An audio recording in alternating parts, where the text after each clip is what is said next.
Oke, assalamualaikum semua ya. Kita sekarang di season 4, 9 Hazard Classification on ADR ya. Subtopik yang kita akan bahas siang ini adalah 9 klasifikasi barang berbahaya, dan yang kedua topiknya adalah multiple hazard atau precedent hazard. Yang pertama, 9 hazard classification. Yang jelas pertama, hazard pertama adalah atau kelas pertama ini adalah kelas 1, eksplosif, bahan peledak. Bahan peledak ini terdiri dari 6 divisi, 1.1 sampai 1.6 ya.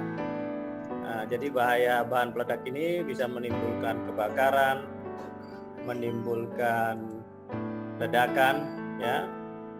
Dan contoh-contohnya di sini bisa dilihat ada amunisi, ada kembang api ya. Ini bahaya ledakan. Nah, ini contoh amunisi yang cukup berat ini. Kemudian kelas 2, bahan gas. Gas ini terdiri dari 3 divisi. Gas yang mudah terbakar, contohnya butan, hidrogen, propan, asetilin, dan lighters.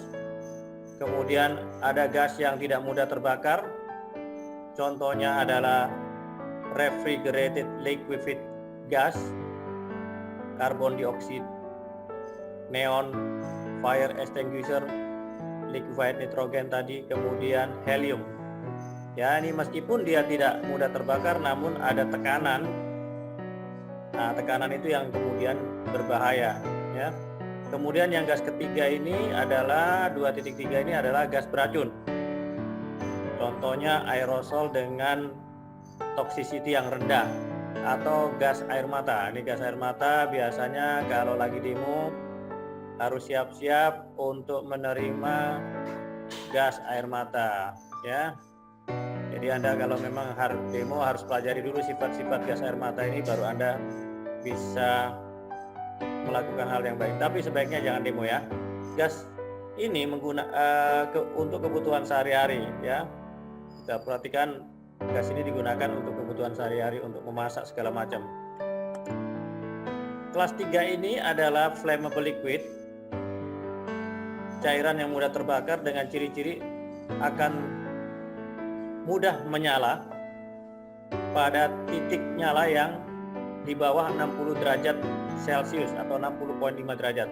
Contohnya cat, furnace, alkohol, beberapa lem, aseton, petrol, kerosin, after thinner ini adalah bahan bakar minyak cair yang berbahaya. Kalau dia di atas 60 derajat terbakar, itu udah bukan termasuk barang berbahaya lagi ya, bukan termasuk flammable liquid. Kemudian ini bahan bakar minyak contohnya. Kelas 4, flammable solid, bahan padat yang mudah terbakar. Seperti di sini Anda lihat flammable solid itu korek api, belerang, seluloid, nitronaphthalene. Kemudian bahan-bahan yang secara spontan mudah terbakar karena panas, contohnya fosfor putih dan kuning dan magnesium diamide. Kemudian ada juga substance yang berinteraksi dengan air. Bila terkena air, dia kemudian secara spontan dia mudah menyala atau terbakar. Contohnya sodium, kalsium karbid ya. Nah, ini dia.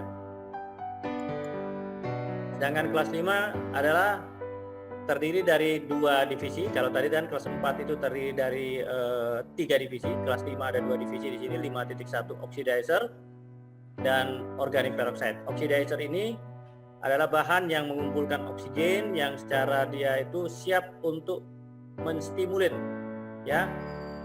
Dia menstimulasi combustion dari material yang lain seperti amonium nitrat, fertilizer seperti yang meledak di Beirut kemarin itu, gudang di Beirut, kalsium klorat, bleaches, pemutih.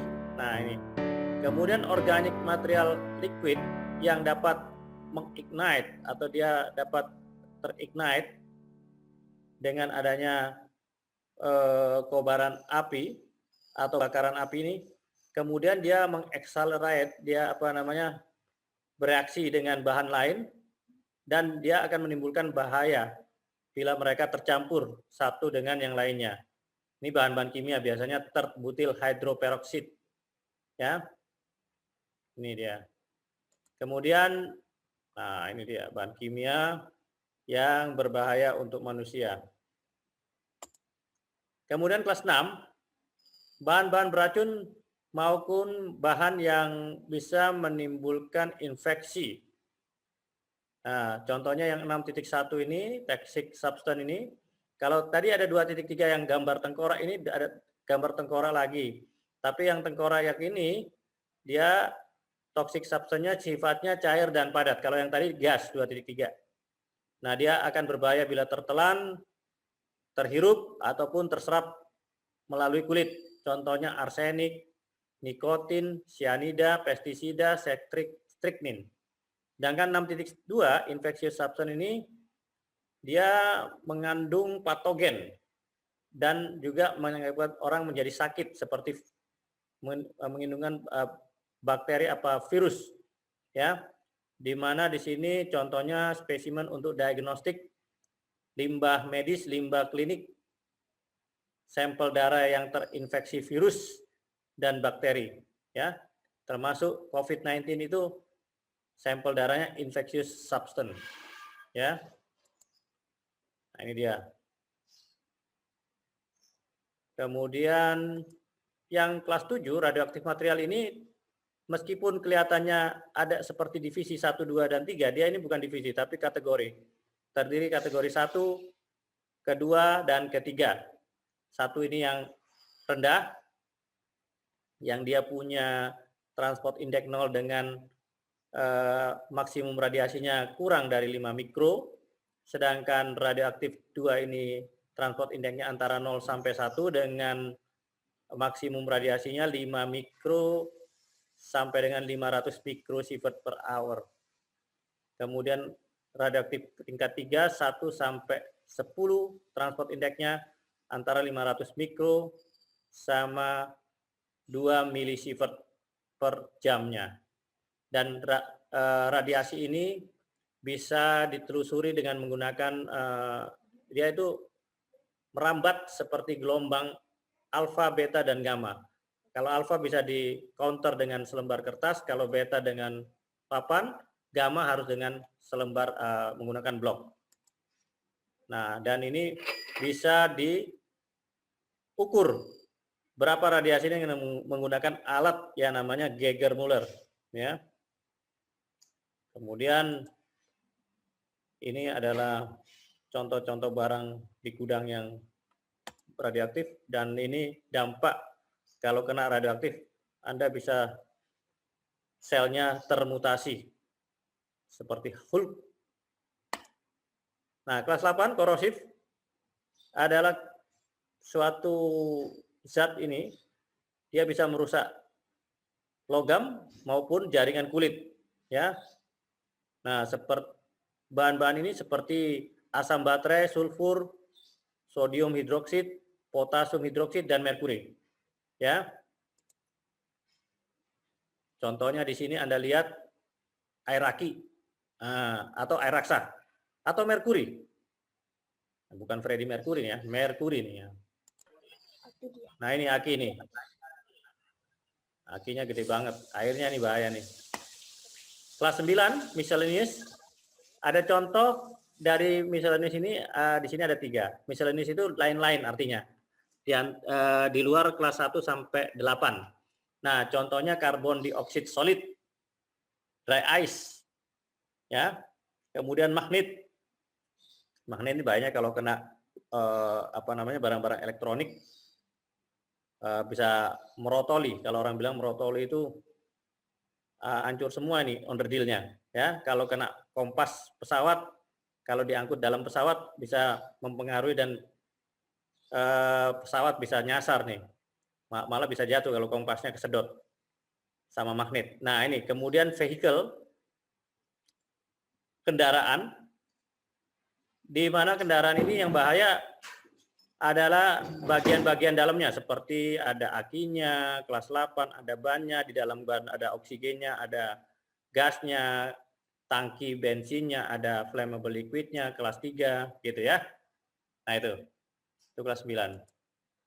Nah, ini ada kendaraan-kendaraan yang cukup berbahaya untuk dibawa, termasuk kendaraan biasa juga ya sebetulnya. Nah, ini kendaraannya si Ghost Rider, dan ini kendaraannya Batman ini ya, Batmobile ini ya. Oke. Kemudian multiple hazard. Multiple hazard di sini yang bagian kedua adalah barang berbahaya yang mungkin memiliki lebih dari satu klasifikasi bahaya. Sebagai contoh kloroasetik asid, di mana kloroasetik asid ini, bahan kimia ini memiliki sifat racun, ya, toksik, dan juga bersifat korosif. Jadi dua sifatnya itu.